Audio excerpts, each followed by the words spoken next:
بسم اللہ الرحمن الرحیم۔ گروب ایک یوٹیوب اسلامک چینل کی جانب سے اپنے ناظرین کو السلام علیکم ورحمۃ اللہ وبرکاتہ۔ آج ہم حضرت صالح علیہ السلام کی اونٹنی کے معجزے کا اور ان کی قوم کی سرکشی کا ایک واقعہ پیش کریں گے۔ ایک دفعہ قوم سمود کے سردار جندہ بن عمر نے حضرت صالح علیہ السلام سے عرض کیا کہ اگر آپ حق پر ہیں تو پہاڑ سے ان صفات 10 ماہ کی حاملہ اونٹنی ظاہر کر کے دکھائیے۔ اگر آپ نے یہ معجزہ دکھایا تو ہم آپ کی دعوت قبول کر لیں گے۔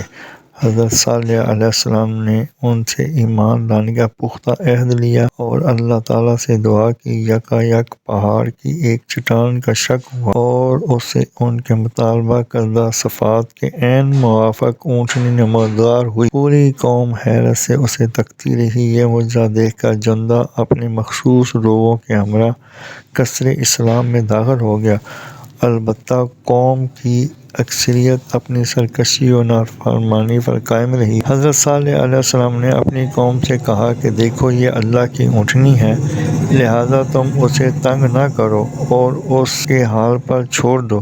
اسے بری نیت سے ہاتھ نہ لگاؤ، نہ مارو اور نہ ہانکو اور نہ ہی اس کو قتل کرنا، ورنہ اللہ کا سخت عذاب تمہیں پکڑ لے گا۔ چنانچہ اونٹنی اپنے بچے کے ساتھ باغوں اور حیالوں میں چلتی رہتی اور خوب دودھ دیتی تھی۔ قبیلے کے سبھی افراد سیراب ہو جاتے تھے، لیکن دودھ کم نہ ہوتا تھا۔ اونٹنی چونکہ خوب فربا تھی، کہا جاتا ہے کہ اس کا سینہ صرف 60 گز کا تھا۔ بائیں وجہ پانی بھی خوب پیتی تھی، حتیٰ کہ ایک دفعہ میں تالاب یا کنویں کا سارا پانی پی جاتی تھی۔ چنانچہ حضرت صالح علیہ السلام نے پانی کو اونٹنی اور قوم کے درمیان تقسیم فرما دیا تھا کہ ایک دن اونٹنی پیے اور دوسرے دن قوم کے لوگ۔ چنانچہ قرآن کریم میں ہے، قَالَ هَٰذِهِ نَاقَةٌ لَهَا شِرْبٌ وَلَكُمْ شِرْبُ يَوْمٍ مَّعْلُومٍ۔ سورۃ شعراء کی آیت ہے۔ ترجمہ فرمایا، یہ ناقہ ہے، ایک دن اس کے پینے کی باری ہے اور ایک دن